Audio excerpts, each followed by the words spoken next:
اللہ الرحمن الرحیم السلام علیکم ورحمۃ اللہ وبرکاتہ۔ پیارے بچوں، آج کی اس ویڈیو میں ہم حروف تہجی کی دہرائی کریں گے۔ ہم اس ویڈیو میں سیکھیں گے کہ حروف تہجی میں کون سا حرف پہلے آتا ہے اور کون سا حرف بعد میں آتا ہے۔ تو چلیں شروع کرتے ہیں۔ سب سے پہلے ہم ایک نظر ڈالتے ہیں حروف تہجی پہ۔ الف اور الف مدہ، ان کی شکلیں تقریباً ایک جیسی ہوتی ہیں، لیکن الف مدہ کا مد اسے منفرد بناتا ہے، جس کی وجہ سے یہ دونوں الگ الگ ہیں۔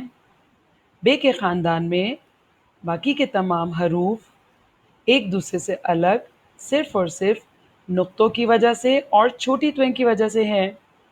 بے، پے، تے، ٹے، سے کے بعد آتا ہے حرف جیم۔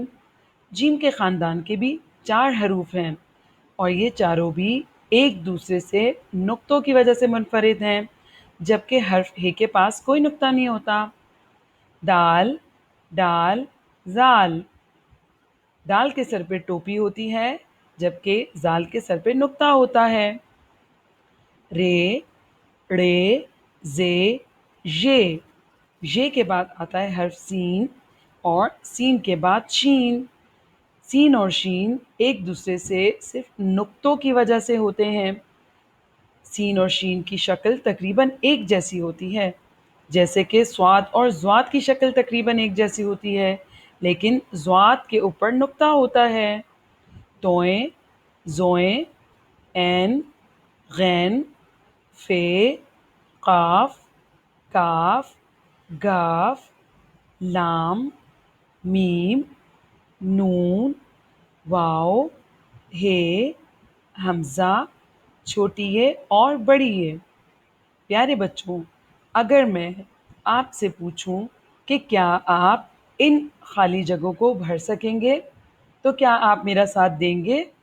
چلیں مل کے انہیں بھرتے ہیں۔ حرف الف کے بعد کون سا حرف آتا ہے؟ شاباش، الف مدہ۔ حرف سے پہلے کون سا حرف آتا ہے؟ چلیے دیکھتے ہیں۔ تے، بالکل صحیح جواب۔ حرف جیم کے بعد کون سا حرف شروع ہوتا ہے؟ چے، بالکل صحیح۔ جبکہ ہے کے بعد آتا ہے خے۔ اگر میں آپ سے پوچھوں حرف زال اور دال کے بیچ میں کون سا حرف آتا ہے تو آپ کیا جواب دیں گے؟ سوچ کے بتائیے۔ بالکل صحیح، حرف ڈال، بالکل صحیح جواب۔ رے، ڑے اور اب آئے گا زے۔ حرف صاد سے پہلے کون سا حرف آتا ہے جو کہ سین کی طرح دکھتا ہے لیکن اس کے نقطے اسے منفرد بناتے ہیں؟ حرف شین، بالکل صحیح۔ جبکہ صاد کے بعد آتا ہے حرف ضاد۔ توئیں کے بعد آتا ہے زوئیں۔